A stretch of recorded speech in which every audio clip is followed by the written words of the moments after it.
So a lot of you have been asking about where the Blue M3 went, the project car, and this is my response video, I guess, to everyone that's interested to where this thing actually went. So the clutch started burning in this thing and just started going out. So we kind of just dropped it and haven't really gotten to it, and it's just kind of been sitting and been neglected ever since the last video I think I made about it. I mean, I still took it like every now and then, but pretty much been neglected ever since.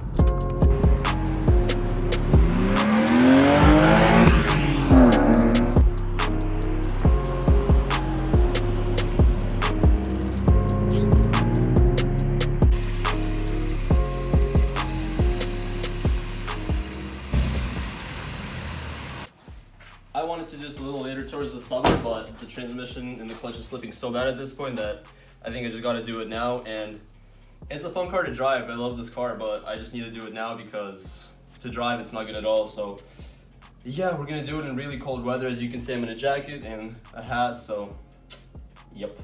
A couple other reasons why I want to try to change the clutch out and like the throw bearing, stuff like that, is if you're a long-time subscriber, then you remember that when I put the shift knob into first, or when I put the car in first gear, it makes like a grinding sound. The clutch can be all the way in, like I can press it all the way in, and it's still gonna make like a grinding sound against the teeth. So that might be a throwout bearing, and I wanna check that, and if it is the throwout bearing, we'll see when I replace the clutch.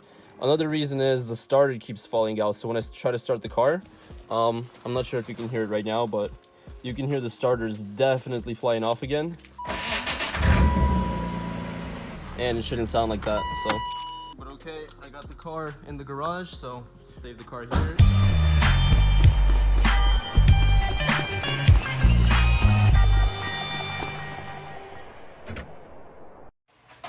So it's day 2. I got my dirty jacket on, and first thing to start off with is probably jacking up the car and setting it on the jack stands and on the little ramps. So before I dive any deeper into the video, let me show you what kind of parts we're going to be using here. I'm going to start with the big box, and I actually think this is the clutch. Well, definitely has to be the clutch. Oh my. So yeah, we got the pressure plates here. This should all be like stock replacement. It's not upgrades or anything like that. I just want this whole car to be mostly stock. Here we actually have the clutch, 2 pilot bearings, 2 tools just in case. If you never knew, E36s, they have 2 different types of pilot bearings.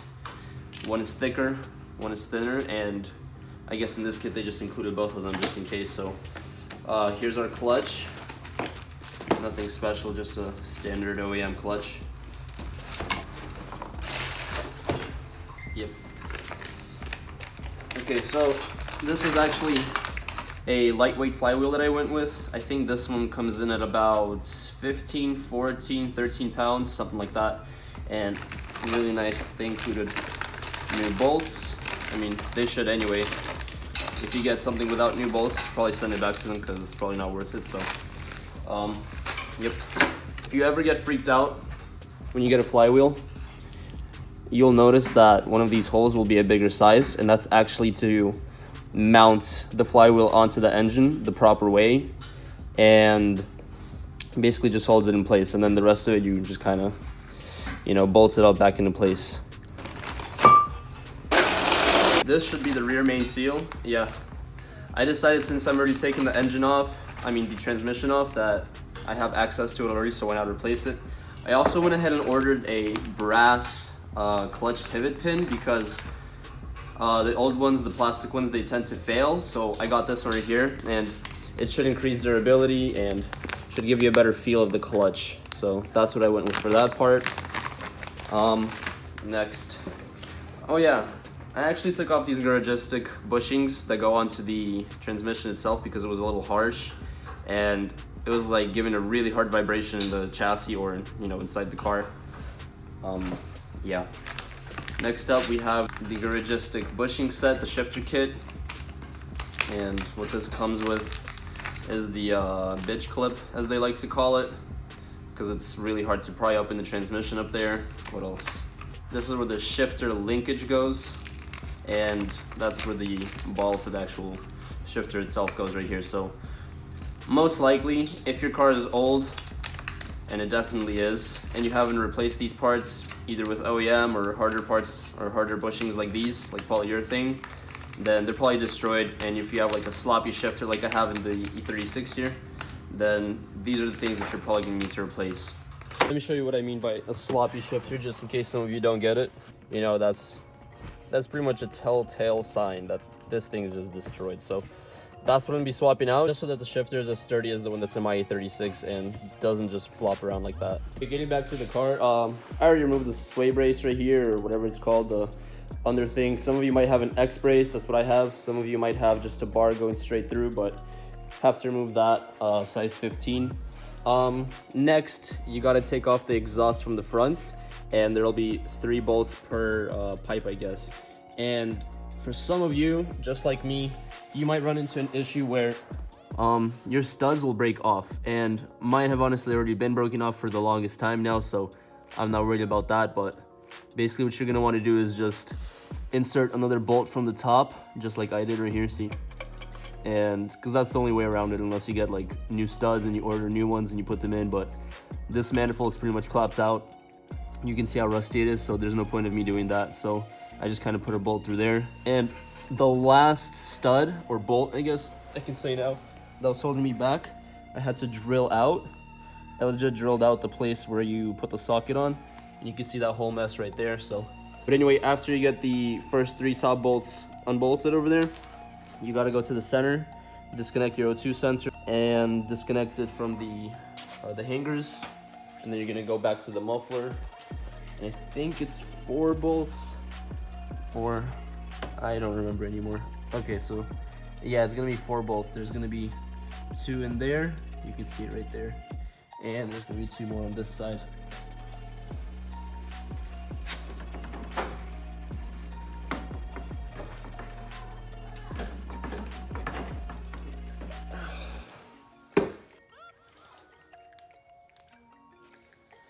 I'm just gonna go ahead and slide it out through the front.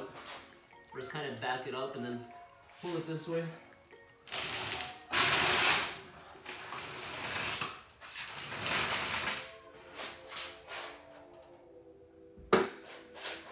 Alright, next, you gotta mess around with the heat shields. So you gotta remove all the heat shields. Sorry, I'm a little out of breath. Whew. But yeah, you gotta remove the heat shield, because you got to get to the drive shaft bolts, and you got to pop the drive shaft down, because you're gonna have to also remove the transmission. So obviously drive shaft needs to come out. I actually don't remember if I removed the whole drive shaft or if I just kind of tipped it down from the diff, but I guess this is gonna be a little bit of a learning curve for me as well as it is for you guys if you don't know. But I removed the transmission in my M3 like, I want to say 3 times, 4 times maybe, because first I had to take the engine out the first time, then the second time I don't know, I forgot. It's been about a year, so we'll see. All right, so I got the heat shield off. I think it was like 6 10mm bolts, but that's pretty much it. Next, what we're gonna have to do is, like I said, the drive shaft. And there's actually 2 pieces that support the drive shaft, like this hanger piece for the exhaust. You're gonna need to remove 1, 2, and then 3, 4 bolts on that side. 2 more nuts right here.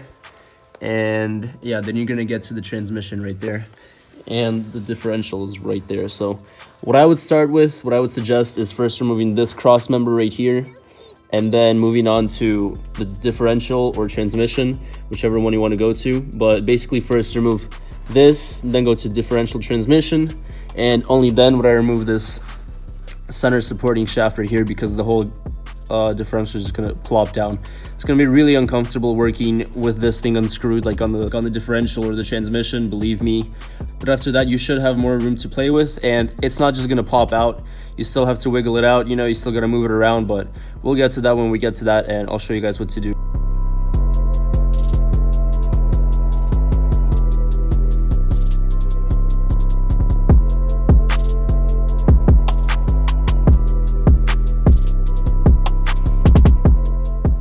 Trick that I always try to do, or I guess a tip that you could use, is always put the bolts where you got them from, always put them back. And as you can see, I even did it here on these hangers, and I put them back where this supporting shaft was supposed to be, And basically just this way you don't have to use Ziploc bags or anything. Like, you minimize the usage of everything, and you minimize the chance of losing any bolts or misplacing them or anything like that. So you're gonna know where it is at all times because you put them exactly where they're supposed to be. Okay, so next I'm gonna try to disconnect the drive shaft from the transmission. I'm gonna unscrew it from there, and just to show you guys what it's gonna be like if you try to disconnect the drive shaft without disconnecting the rest of the stuff, like from the differential or anything like that, and just to show you guys if it's possible or not. All right, so now to disconnect the drive shaft from the transmission, you're gonna have to unscrew 3 screws right here. You don't have to disconnect the whole Guibo, that's not necessary, but again, it could be useful if you wanted to do it, or, you know, other way around, you could just disconnect the Guibo from the transmission itself. Either way, up to you. I don't know which way I'm gonna do it first, but basically to do this, you're gonna need 2 size 18s. One is gonna be an open-ended, and one you're gonna have to have a socket to put on over here. And how I like to do it is I like to put the bolt all the way at the bottom, because this gives me a perfect amount of space to grab onto the nut behind the bolt itself. So let me just put that on and show you guys. See, right there, perfect amount of space. Gives you a perfect chance for leverage, and you don't need to do anything extra. And just put on the socket right here and just start bolting. So I think I'm gonna go ahead and go with the method of removing the Guibo from the transmission itself. Just because I really want to try and see if I can remove the drive shaft from the transmission without unscrewing it from the differential. I don't remember, honestly. I wish I did, but I guess here we are, and this will give you guys a good chance to learn about this stuff too. And if I waste my time, then at least you guys don't have to. Now we're at the point where I was talking about having 2 people, and basically why I said that is because you're gonna have to hop into your car if you're alone, drop the e-brake, get it out of gear, twist the drive shaft, and spin it around to the other bolt being right here. Get out from underneath the car again, and put the e-brake up, put it in gear, and just redo that process again, and yep. You know what I just realized? In order to spin the drive shaft, your wheels have to be off the ground. Oh my gosh. No. Alright, now that I have that unscrewed, you can see the drive shaft really did divot down, and oh, there you go. Looks like you don't actually need to remove the drive shaft from the differential. Okay, good to know, or good to remember at least, whatever. At this point, I'm not sure if I want to remove the whole drive shaft because this little linkage is gonna kind of be in the way. As you can see, that might be an issue because you're gonna want to pull the transmission back and all that stuff. Or maybe I could just set it to the side. I don't know, I'm not sure. Maybe put it up like this, zip tied to something. That could work. Maybe to the heat shield. I don't know. Alright, so at this point, before we continue with anything underneath the car, what we're going to need to do is pop off the shift knob, take off the shift boot, and there's going to be a seal there. I'm not sure if it's rubber or foam. And basically just disconnect everything that we can up here and start disconnecting all the stuff around the shifter down underneath the car. But first we need to do it here. So basically, to pull off the shift knob, just pull straight up. Make sure your face isn't in the way. If it is, you're gonna hit yourself, and the rest should just come out easily. So basically just pull up on it like that. Start pulling on this. Shouldn't be hard to remove either. And here's that first foam piece that I was talking about. Again, just pull it out. It's all pretty simple. And now you're gonna see a little rubber piece here, and it goes all the way around the shifter, and there's no other way getting around it other than just pulling it up and just kind of messing with it. And you can slowly start to pry it up like this. Again, no way getting around it, just gotta mess with it. This one's really old and crusty. You can see it like dry rotted in a lot of places, and it's very solid over here, and it's supposed to be just all flimsy like this. See, it cracked right there all over. So I'm probably gonna order a new one of these after I put everything back together. But as far as the interior goes, we pretty much covered everything up in here. Maybe caused a little dirt, but whatever, you can clean that up later.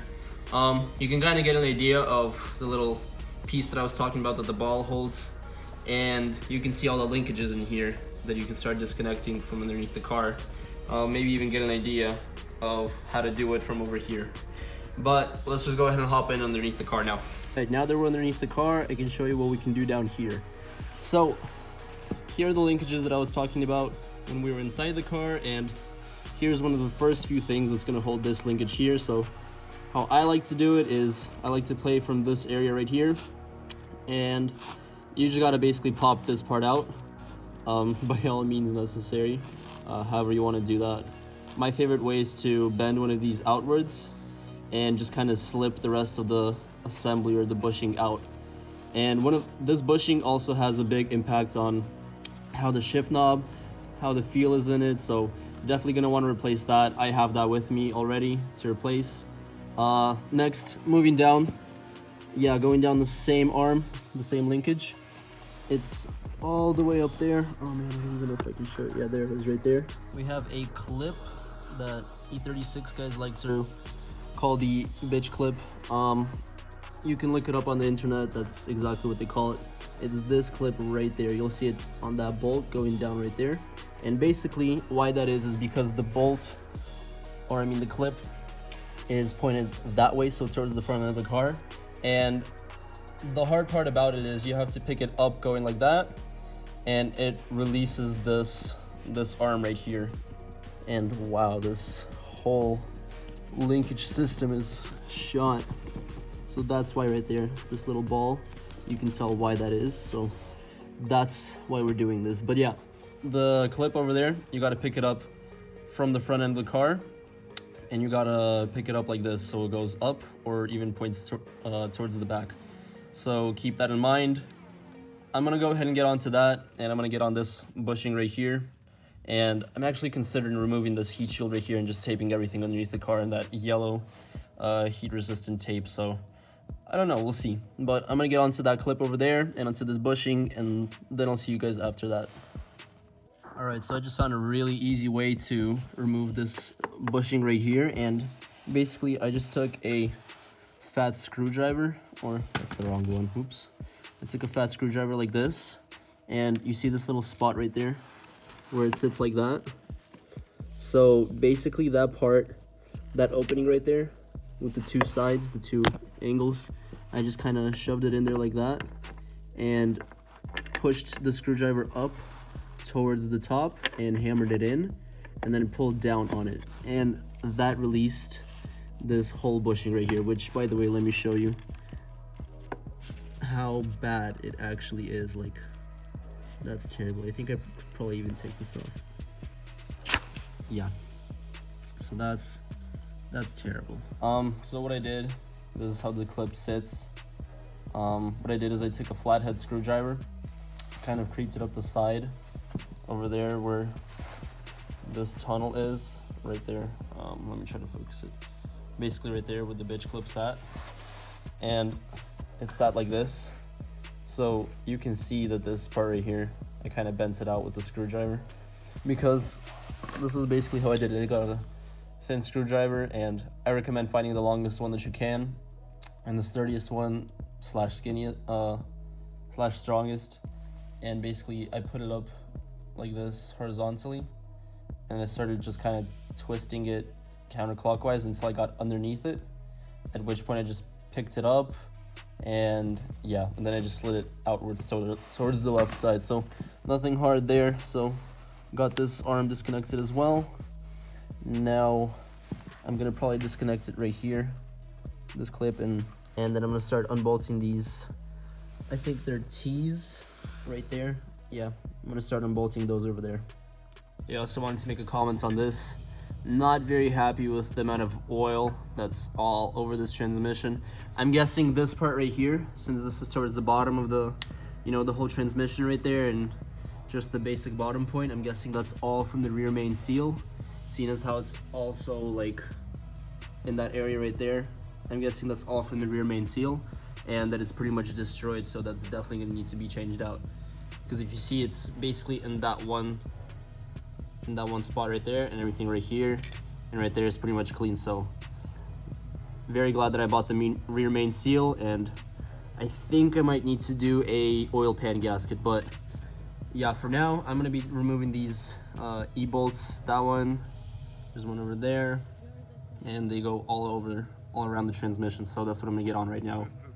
All right, so something else that you're gonna have to watch out for, and I completely forgot to mention, oops, is the slave cylinder right here.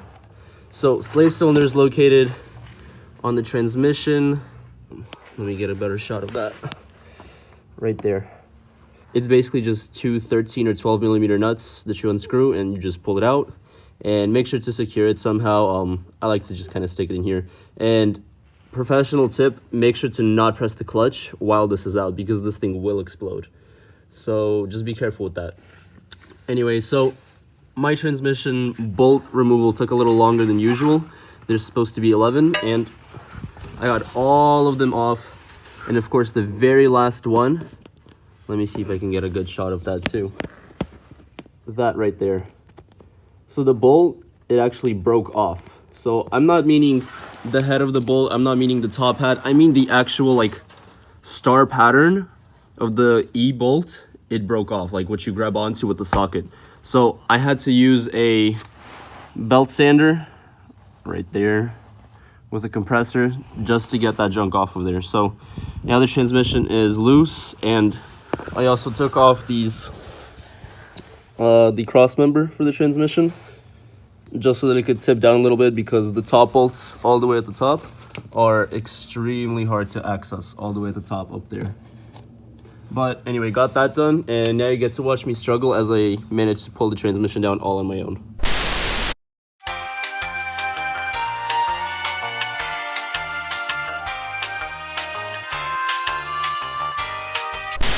So I actually decided to go ahead and cut the video here, otherwise it's going to be a really long video, and I know I'd be annoyed of watching a really long video, so I'm going to go ahead and split it into two parts again. Next video, you guys are going to see how the transmission turned out after watching it, and also how I replaced the clutch, and also how I put everything right back together. But anyway, thanks for watching this video. I'll catch you guys in the next one. Go ahead and click the subscribe button if you haven't, and click the like button because it really helps my channel grow, and I'll see you guys in the next one. Peace out.